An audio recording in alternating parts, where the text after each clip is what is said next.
Ladies and gentlemen of the class of 99, wear sunscreen. If I could offer you only one tip for the future, sunscreen would be it. The long-term benefits of sunscreen, well, they've been proved by scientists, whereas the rest of my advice, it's got no basis more reliable than my own meandering experience. I will dispense this advice though. Nah. Enjoy the power and the beauty of your youth. Well, never mind. You're not going to understand the power and beauty of your youth until it's faded.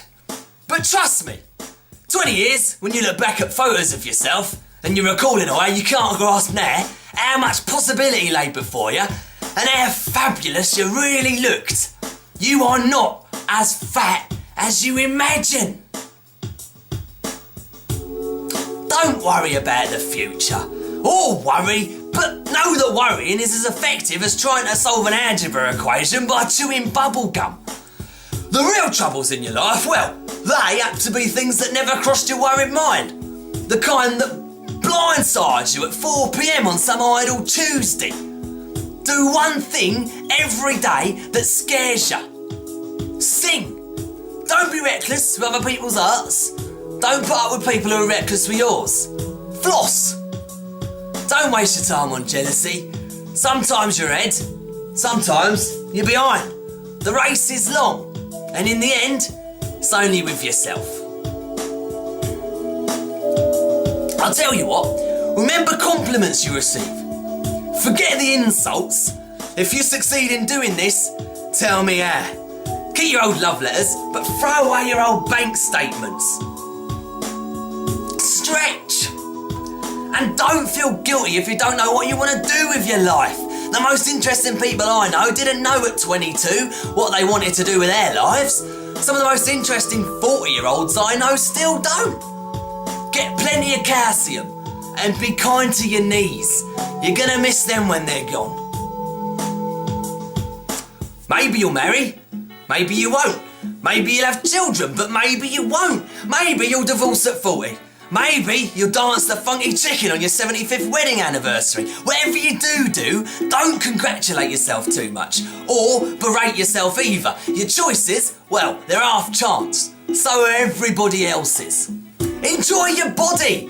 Use it every way you can. Don't be afraid of it or what other people think of it. It's the greatest instrument you're ever gonna own. Dance. Even if you've got nowhere to do it but in your own living room. Read the directions, even if you don't follow them. Do not read beauty magazines, they're only going to make you feel ugly.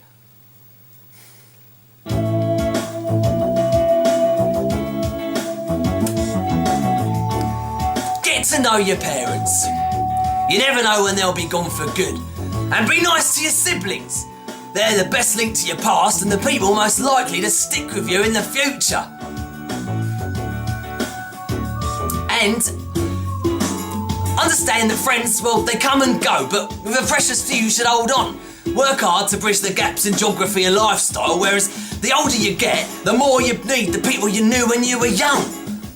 Live in New York City once, but leave before it makes you hard. And I suppose you can live in Northern California once, but leave before it makes you bloody soft. Travel. And accept certain inalienable truths. Prices are going to rise, politicians, they're going to philander. You too, you're going to get old. And when you do, you'll fantasise that when you were young, prices were reasonable, politicians, well, they were noble, and children, they respected their elders. Respect your elders. Don't expect anyone else to support you. Maybe you'll have a trust fund, maybe you'll have a wealthy spouse, but you never know when either one might run out. Don't mess too much with your hair. Or by the time you're 40, it's going to look 85. One more thing. Be careful whose advice you buy, but be patient with those who supply it. Advice, well, it's a form of nostalgia. Dispensing it, it's a way of fishing the past from the disposal, wiping it off, painting over the ugly parts, and recycling it for more than it's worth.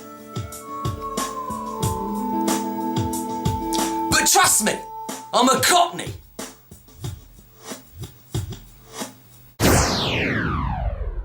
Be careful whose advice you spot. Fuck.